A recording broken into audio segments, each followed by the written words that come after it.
Thank you so much for joining us online today. We so appreciate you checking out this message. We hope you enjoy it and are inspired to live more and more like Jesus Christ by His grace. If you would like to support the ministries of Rancho, you can do so at rancho.tv/giving. Set up a giving profile and a reoccurring gift. We'd sure appreciate that. Enjoy.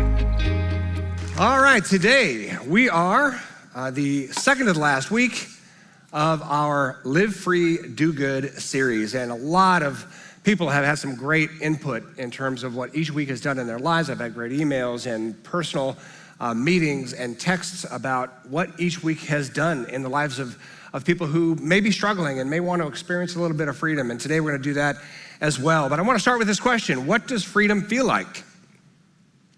Because that's the feeling we want. We want to feel free and live free. What does that feeling feel like? Now, some of you know what it feels like because you might have gone through, say, a medical diagnosis, a medical treatment, and you're on the other side of that, and you're like, oh, this is what freedom feels like, right? I'm better, or I'm on my way. You might have had a relationship problem that went through a really tough spell, and you worked it out, got some counseling, some therapy, some friends around you, and that relationship has been restored, and like, this is what freedom feels like, right? Maybe a mental or an emotional dip you had, and it got serious for a while, and you let some people know and got a little bit of help, and you know what that freedom feels like. And that's what we all want to feel. That's the prize we want to feel. And so when we go through this series, Live Free, Do Good, that's what we're after. Now, it doesn't mean everything's going to be wonderful, right? We're not looking for rainbows and unicorns where everything is just kind of worked out. No, sometimes life is tough. Sometimes there are these dips, and sometimes there are prolonged periods of some struggle. But even in the middle of those, we can experience this reality and this feeling of living free. Now, if you were to, say, search Google images on what freedom looks like, this is the kind of image that's gonna pop up. Millions of these images are gonna pop up. It's like this iconic image. It is almost cliche now, right? And it's fresh air and clear horizons and big smiles and annoyingly good-looking people. And arms are raised out like, I've got nothing to fear, I don't need to hide. Surrounded by friends who are also free, just one big smiley, happy, free family. It's like, that just feels so good. But for a lot of us, sometimes we feel more like this. And we are down and we are out, and we are maybe sad or alone, and there are chickens running around our heads, filled with all kinds of stuff. So today we're gonna talk about freedom that is defined as a journey. And here's what we've been kind of hanging on to week after week. Freedom is a lifelong journey toward a better future. It requires an openness to new ideas, a little effort to make some changes. So every single week we're introducing some new ideas to think about and wrestle with. Every week we're saying, hey, listen, this is gonna take a little bit of effort here. You're gonna have to work. I wish freedom didn't require work, but it just does. And then we need some help along the way. So today we're gonna talk about freedom from bad habits. Freedom from bad habits. Now, some weeks we promote what we're gonna talk about, and other weeks we do not, because sometimes things get a little, sensitive, and this is a sensitive subject. Freedom from bad habits is kind of sensitive. And so for many of you, you're maybe just kind of tensing up a little bit, and you're feeling the tension a little bit because you're thinking, I've got some bad habits. And for the next 30 minutes, we're gonna be talking about them. And you're right. This particular message has 3 parts. And I think you'll be able to remember the 3 parts. One is, we'll just title it, Oh Wow. And the first oh wow, which is coming up in a little bit, is oh wow, my habits and even addictions are being talked about at church, and you're gonna feel a little bit of tension. The second part of this message is titled Oh Wow, and that is a different kind of oh wow, and it's like, oh, okay, wow, I'm not alone. Everybody has some habits, everybody has even some addictions, and so I'm not alone, I can kind of relax a little bit. And then the third part of this message is entitled Oh Wow, and it is, oh wow, I can make some changes. I can make some real changes, maybe even little ones to start, and we'll talk about kind of how to make little, even incremental changes to get through some bad habits and get to a better spot. So that's kind of the outline of the day. I think it's gonna be good, and all of it is rooted in the life and teaching of Jesus found in the New Testament. Because what Jesus is doing is he's telling a world 2,000 years ago, you've got a lot of things going on that are destructive, what he calls the kingdom of the world. A lot of destructive behaviors, a lot of destructive actions, a lot of destructive patterns and habits and addictions that are harming yourself, harming others, and harming the world. And so Jesus confronts some of these things and he says, listen, we're gonna replace the kingdom of this earth with the kingdom of heaven. And the kingdom of heaven treats each other better and treats ourselves better. So here's what Jesus said in Matthew 5:16 as he's introducing the concept of the kingdom of heaven on earth. He says, let your good deeds shine out for all to see so that everyone will praise your heavenly Father. This world's full of harm. The world is full of bad habits that hurt each other, and we're replacing those with brand new habits that are rooted in love and rooted in grace and rooted in kindness that's gonna make this world into the kingdom of heaven. And then later in the New Testament, the Apostle Paul, the great evangelist, taking the message of Jesus to the whole world, he says, there are habits that we can put into practice in our everyday lives. And in 13 letters, he has the second half of all 13 letters completely devoted to better habits. So here's what he says in Philippians 4:9 as an example. Keep putting into practice all you've learned and received from me, everything you've heard from me and saw me doing. Then the God of peace will be with you. He says we can live a more peaceful life, we can have more peaceful relationships, we can have a more peaceful heart and head if we just put some habits into place that better everyone and better the world around us. So here's a question I want to get into. Why do we fall into bad habits? Why do we fall into bad habits? Now, I use that word fall intentionally, and you know how I hate underlining words. So when I underline a word, it's like, this is a big deal. Because no one plans on a bad habit, at least that I know, but we fall into bad habits. Nobody says, hey, listen, I'm gonna start something today that's gonna ruin my life. I'm gonna start something today that's gonna really, negatively impact my family. Nobody gets into bad habits intentionally, but we do fall into them because we make little tiny choices along the way, and those choices might start as good choices. There's nothing wrong with some of these things to get started. We're doing it a little bit and it's fine, even good. But then we come, maybe more dependent on those good things, and then they become destructive things. We'll get into a list of those. But we kind of fall into bad habits. So for example, we might have a second drink, right? The Bible says nothing about abstaining from alcohol. Alcohol is all throughout the Bible, so it's not necessarily a bad thing, but I'll have that second one or fourth one. And then it's more than every once in a while. It's multiple times a week, and then it could be daily, and it could become an addiction. Now, haven't met anyone who said, hey, I've got this great plan, great idea. I'm gonna become dependent on alcohol, right? Nobody's said that I know, but we fall into it. It's little choices, something that's not bad on its face, but can become bad. Same thing with pornography. A click, take a look, curious. And let's do that again. Another click, and it becomes a pattern. And over time, it becomes an addiction. It just kind of has us. Same thing with eating. I'll just have that dessert again, and we'll just add an afternoon snack. We'll eat right before bed.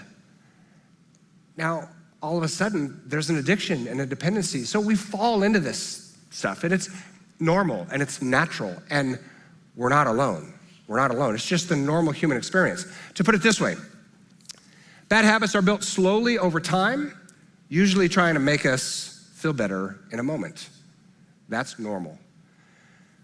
We don't do these things that become bad habits. We don't do them just out of thin air. We do them because there's something that we're trying to distract ourselves from, or there's something that we're trying to comfort ourselves for. And so when it comes to bad habits, it would be easy to say, oh, well, just stop doing them, right? There's a fun Saturday Night Live skit about a therapist who just says, stop it. Well, just stop it. Just stop it. It's very funny. Very old, but very funny. I'm dating myself. But just saying stop it, it doesn't work. For those of you who've tried to get over a bad habit, I know I need to stop it. I'm bad. It's not helpful. I just need to stop. Well, it's much more complicated than that. Why? Because there's something we've tried to soothe in our lives through these things that we've fallen into. And so we need to ask ourselves the question when we're confronting our bad habits, what am I trying to distract myself from? And what am I trying to comfort myself for? And it could be something like, oh, my life is just busy and stressed. And so that, second glass of wine is to distract ourselves or comfort ourselves. It's why we do it, right? And it's understandable, right? So give yourself a break. It's understandable. But we've got to identify, okay, what is the distraction that I'm seeking? What about life is just annoying me or stressing me out, and that's why I go to these bad habits? What am I feeling? Am I feeling alone? Am I feeling rejected? Am I feeling inadequate? That is causing me to kind of gravitate towards some things that make me feel more comfortable. That's a kind of a first step to tackling bad habits, is identifying, well, why are we drawn to these things? Because it's all subconscious. Most of it's subconscious. Just that feeling we want to feel by engaging in that bad habit. Why do I feel that? What am I feeling? That is very important. I'm going to give you a little bit of an example through Romans chapter 3. Romans chapter 3, verse 23 is a verse that we have memorized. If you were raised in a church from your youth, particularly in the 80s, 90s, into the 2000s, you've memorized this verse, and I'm just going to say it. It's a terrible thing that we have people memorize this verse. And I know that sounds weird. It's a terrible thing that I memorized Romans 3:23. I should never have memorized that. If you memorized Romans 3:23, you should never have memorized it. Here's how it goes. For everyone has sinned, we all fall short of God's glorious standard. The version that I was raised in is all have sinned and fall short of the glory of God. All have sinned, and what that's meant to do, youth, memorize it. You need to know this. You need to know that you're a sinner. All have sinned and fall short of the glory of God. Memorize that. And I memorized it. I'm a sinner. And so because of this verse, among others, and because of this teaching, among others, I identified myself as a sinner. All have sinned and fall short of the glory of God. Don't memorize that verse without memorizing the next one, right? Nothing wrong with that verse. But that verse is not the punchline. That verse is just the introduction. Verse 24, the very next verse. Yet, but, however, don't skip this. This is it. With undeserved kindness, God declares that we are righteous. He did this through Christ Jesus when he freed us from the penalty of our sins. That's the point. The point isn't that we're sinners. And so when it comes to, talking about bad habits, it's like, oh yeah, I'm a sinner. Oh yeah, I'm terrible. Oh yeah, I'm separate from God. Oh yeah, I deserve his condemnation. All the old junk, right? The kingdom of the world junk that's been poured into our heads. Let's get to the real good stuff. God says, hey, listen, yes, we do things that are wrong, but however, yet you need to know you're perfect in my eyes. That's what the verse says. Yes, we are not perfect, but you're perfect in my eyes. I declare that you are righteous, and I proved it through Jesus. He gave everything for you, and there is no penalty for your sin. There is no penalty, no judgment, no condemnation for our sin. No penalty, no judgment, no condemnation for our failures. No penalty, no condemnation, no judgment for our bad habits. Knowing that as the very foundation is going to help us get through these bad habits in a way that's positive and life-giving, not heavy and judgmental. Let's talk about our bad habits. You ready? Turn to your neighbor. No, just don't do that. I'm going to show you a list of bad habits. What are your bad habits? Let me show you a list of them. This is not an exhaustive list. It's just like a good one. And so I'm going to just quickly run through them. You're going to have between 3 and 10. If you go through this list and go, oh, I don't have any bad habits, you are a liar. Liar. If you have more than 10, let's really chat. But here are some of them. Yelling. You might have been raised in a household that yells and you just yell. Something hit you sideways, chemicals go and you just yell. It's a bad habit. Hurtful words. Sometimes yelling is just yelling, but sometimes we are really hurting each other with our words. It's a bad habit. Anger and rage. This goes to, physical in your body. You're doing things and could even turn horrific. Drinking can turn into a habit. Drugs.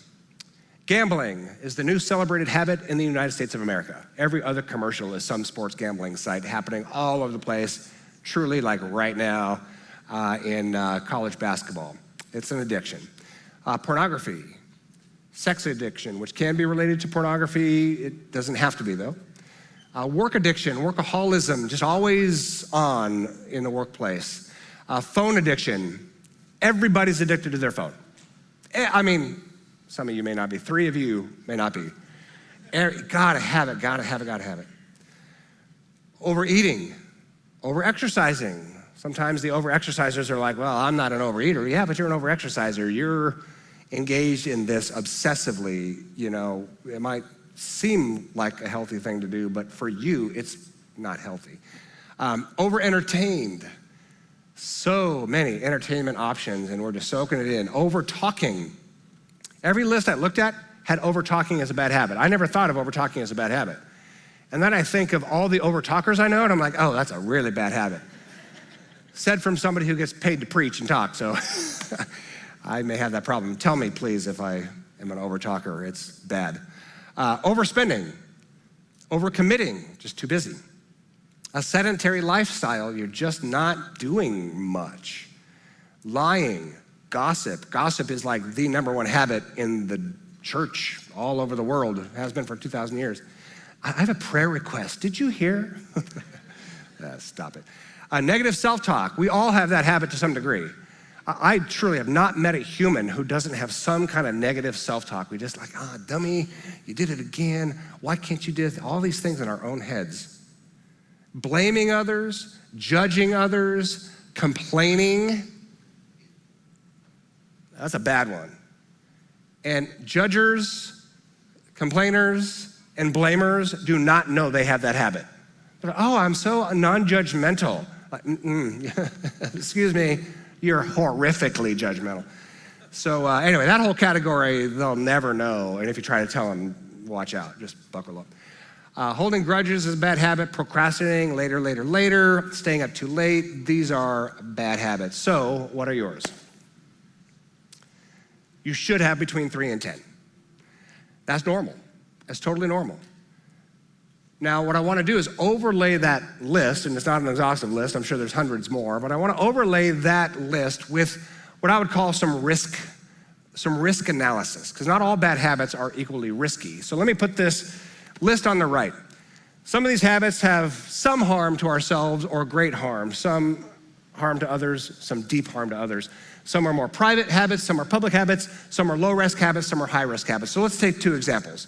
One, probably the most common bad habit is negative self-talk, right? And so if we do the negative self-talk thing and we plot the harm of negative self-talk, we can say, okay, probably leans deep harm to ourselves. I'm dumb, I'm an idiot, I'm not adequate, I'm not worthy, I'm not good looking, I'm not smart. That's deep harm to ourselves. It can be. Some harm to others, it's in our own thoughts, so it's not necessarily directly harmful to others, but if we have negative self-talk, I guarantee that's gonna spill into negative self-talk or negative talk to others. And then in terms of public or private, it's our own thoughts, so it's private. Low risk, high risk, it depends. If you have kind of a low grade every once in a while negative self-talk, probably lower risk, but that negative self-talk can become ever present. And these thoughts are always in your head about how inadequate you are. And then we can start really sinking. Could be depression, could be thoughts of self-harm. It could get extreme. So it's helpful to just have a little bit of thoughtfulness about, well, how harmful are these habits? And that will depend on how we approach these habits. Here's another example. Drinking. Drinking under the influence, DUI. Well, what's the risk factor there? Deep harm to self, deep harm to others, very public, high risk, right? So when it comes to identifying habits, it's helpful to identify the risk. How harmful is it and how wide is the harm? And some of these habits are like urgent. I gotta deal with this right now. Others, I can be maybe a little bit more patient. So these are just good exercises. I'll give you a little example. I have been, and to a degree, remain a little lackadaisical on my doctor's appointments. My annual physical, like clockwork, was about every 3 years, right? Because, I go to an annual physical, and it's not that it's a big deal, but it just, in the annual blood work, it just kind of all comes back the same, year after year, and decade after decade. So I'm thinking, do I really need to go to get my annual physical and annual blood work on that kind of a schedule? And so my wife would always say, it's time, you get your butt in there, because my wife is the doctor's best friend. Every doctor she has, they like hug her. You are the model patient. I wish everybody was like you. I mean, she's on her stuff, right? And I am not on my stuff. And so I go to the doctor kind of whenever. And I went to the doctor, this might be 7, 8, 9 years ago, I don't know, but got my blood work and ping, pre-diabetic. Like, what? I mean, first time anything is pinged, pre-diabetic. So I sit down with the doctor and he lectures me like I'm 2 years old. Now, son, you need to answer some questions. How is your diet? How are you doing cardio? All the kind of risk factors of prediabetes. And I'm thinking, this is insane. What's happening? And so I had to be lectured a little bit, and I had to cut out some sugar and do more cardio and make a bunch of changes in my life, which was not easy. Not easy. Now, this falls into maybe kind of the middle risk zone, right? It wasn't full diabetic, but getting there. And so just managing that over time. So how do we tackle bad habits? We talked about thinking through why we might be drawn to things that are distracting or comforting. We've talked about, hey, we're all in this together. All of us have bad habits. God's grace is upon us, right? Thoughtfully consider what my habits are, low risk, mid risk, high risk. So how do we tackle them? I want us to put this phrase in our brains. Be kind and gracious to yourself as you move toward freedom from bad habits, the way God is kind and gracious to you. Relax, take a deep breath. You're normal, right? Yes, we all have things to work on. Own that, identify it, no problem, but just don't feel the condemning, kind of voice that you've been taught might come from God. That's not there. That voice is not there, right?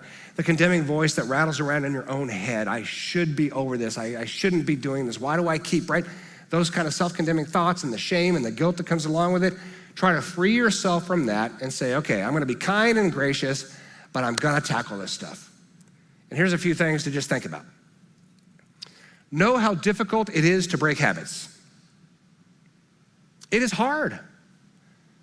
So don't be impatient with yourself and just say, I should be over this. It does take time. It's difficult to break bad habits.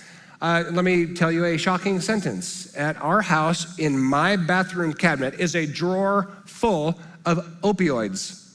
Full of opioids. Why do I have a drawer in my bathroom full of opioids?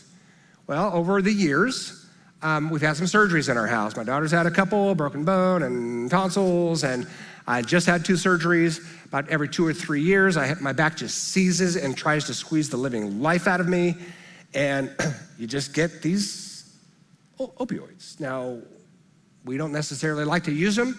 I think in my entire journey here, probably in our entire journey, we've taken 2 or 3 pills. That means we have a lot of opioids. And we can make a lot of money if we're smart about it. I don't know, bad joke. That's a joke, relax. Probably need to start dumping those in a toilet. But I can understand why people can get into that really easily because, you have surgery. You're going through tough pain, right? I got to get that edge off, and you take that pill, and you're like, oh, this feels good. I can get used to that feeling. And then the surgery's recovered, and you're still feeling stuff that you don't want to feel. And let's just take a few more and a few more and a few more. Now, thankfully, the opioid crisis, has been identified, and the whole medical industry and drug industry is trying to recalibrate that. But let's understand that getting into this stuff is so easy. Getting out of it is incredibly difficult. Here we have the Apostle Paul, wrote half the New Testament. Here's what he says about his own patterns. I don't really understand myself, for I want to do what's right, but I don't do it. Instead, I do what I hate. Here's the author of half the New Testament going, I'm trapped in bad habits. This is difficult. Be patient with yourself. Second, keep the motivation positive. There is so much negative motivation in this world, and negative motivation does not work for the long haul. It might work for the short term. So you tell a 2-year-old, don't do that or else you're gonna get a thing and you're gonna get a timeout or whatever it is that we've been raised on, right? Negative motivation. It works for about that long. And then it's not enough to motivate us to do good for the long haul. But we still, even as adults, have negative motivation all the time. Negative motivation maybe from our upbringing. And so there's all these voices in our head. You're not good enough, do better. Church, negative motivation. God's watching. You're a sinner. You're separate from God. You need to please God. Oh gosh, all this negative stuff. In our own head, self-condemning stuff. You're not good. Keep the motivation positive. 2 Corinthians 5:14, the Apostle Paul says, for Christ's love compels us. Because we're convinced that one died for all, Jesus died for all, meaning he gave himself out of love for us. That's how valuable we are in God's eyes.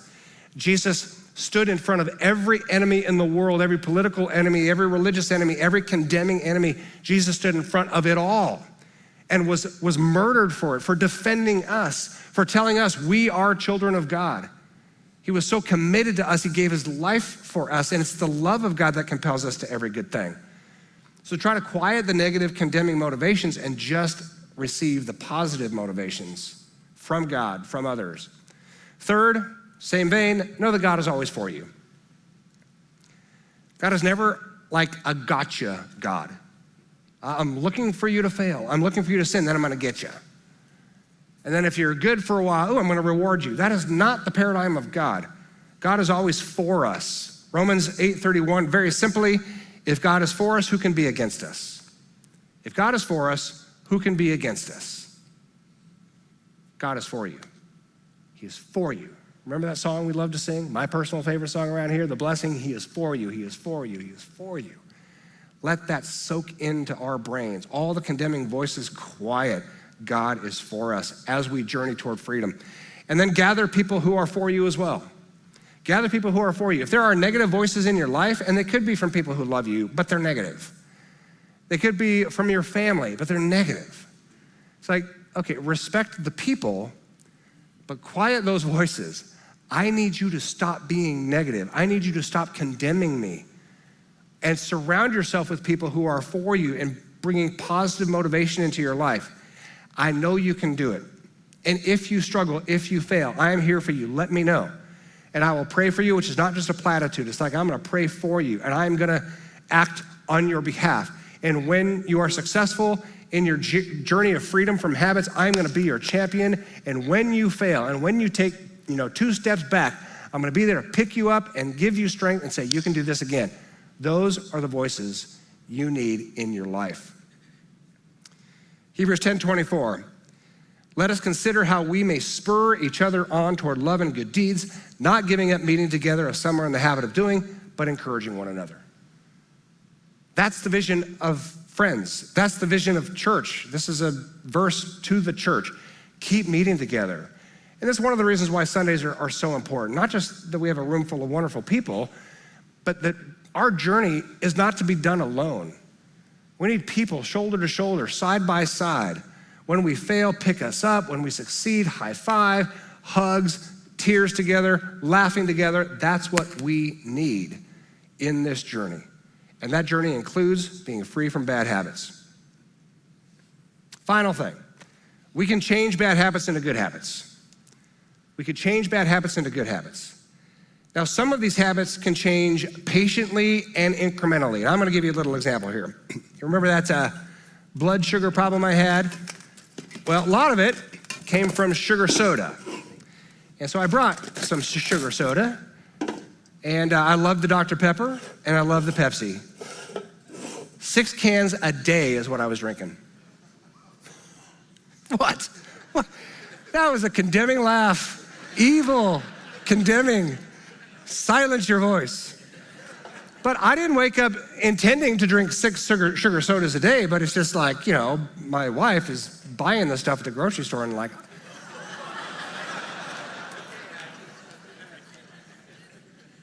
and she told me, not a blame thing, it really wasn't. She said, honey, I think you're murdering yourself. I'm buying a ton of soda and you gotta watch it. And I started counting. It's like, you just start with coffee, middle of the day soda, end with coffee. That was my day. Truly, at the end of the day, 8 cups of coffee and 6 sugar sodas. That's a day in the life of Scott Treadway. So I researched. I know I've lost everybody's respect. That's how much sugar is in 6 sodas. This is how much sugar is in 6 sodas. Every single day, I was pouring this into my little skinny, weak body. And that was fine until I was about, 45 years old, and then the body's going like, I think you gotta quit this habit. And so, about 8 years ago, let's just call it 8 years ago, I said, all right, time to make some changes. Pre-diabetic, we can totally reverse this. And so some of this was fountain soda, and I said, okay, well, let's do some diet.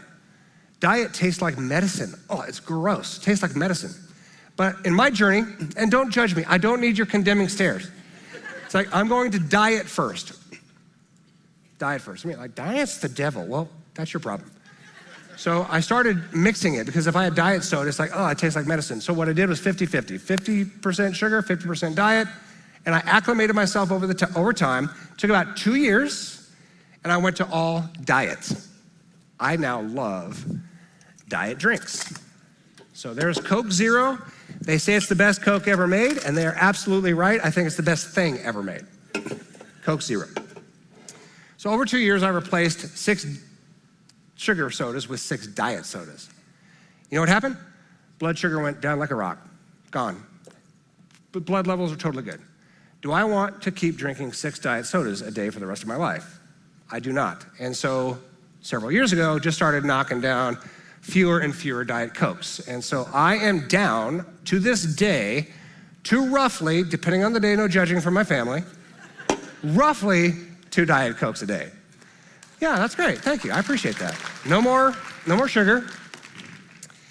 And by the end of the year, I'm not making any promises, but by the end of the year, I might be down to 1 diet soda a day. And I will do this for the rest of my life, and don't you dare. Every single lunch will have a Diet Coke. So for those of you who have $75 half-gallon water things around and you're a water judger, save it.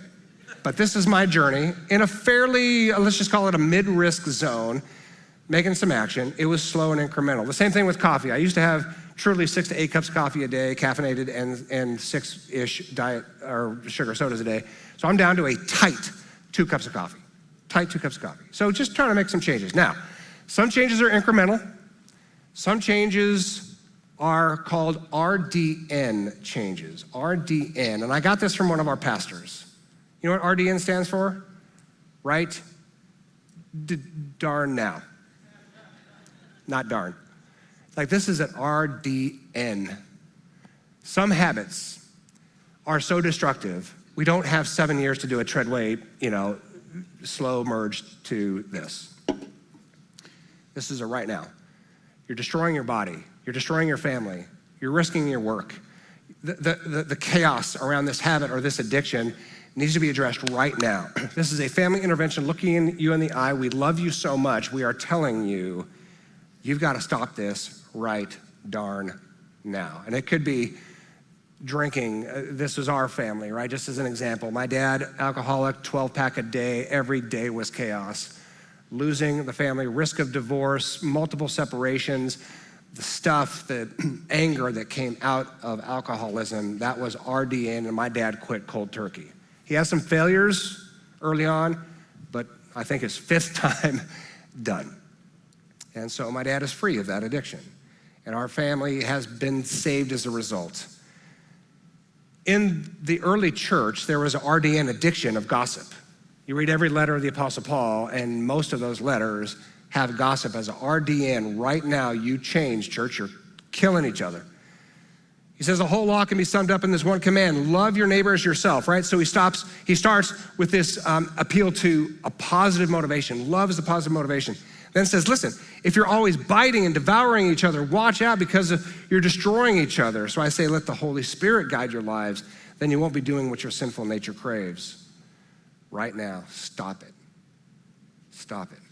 So address the core problem. Why do I go to distractions? Why do I go to comfort? Positive motivation. Quiet all the condemning voices outside or the condemning voices in your head, and walk either a slow incremental journey towards freedom, or if there's a highly destructive, high-risk habit, get help, get friends, could be pastors, could be therapists, get people around you to say, I gotta quit this right now. Celebrate recovery every single Wednesday night. There is help. Be patient, flooded with love and grace. You can do it. You can do it. We're gonna close in a song. Evan is gonna come out and absolutely murder this song, as he always does. It's not a worship song per se, but it's written by a worship crew. It's got I think what you said, a 21 Pilots vibe. So that's a great vibe, great song. But this song talks about just kind of us needing to get through some things together, right? Yeah, it's one of those songs that kind of, you and your group of friends, it's called Best Friends.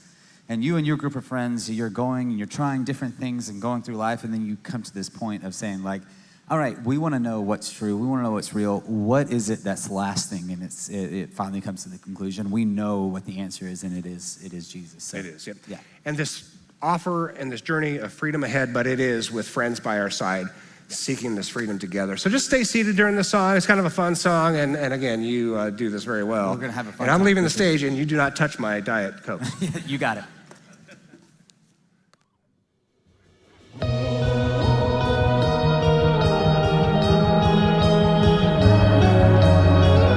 Why don't you go ahead and stand to your feet?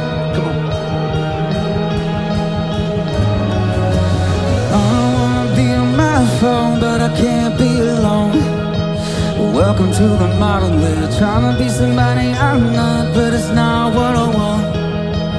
Tell me there's another way. All of these lights are tasting not fade. All the cheap pills were only time wasted. Tell me what society is playing should define who I am.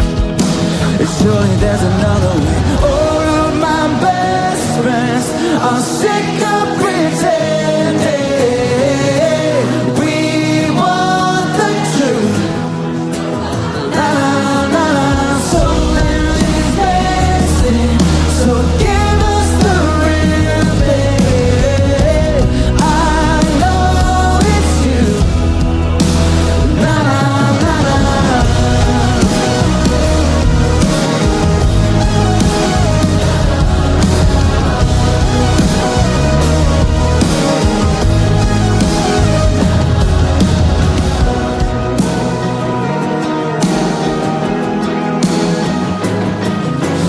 I don't want a stereotype to decide who I am. It never knew me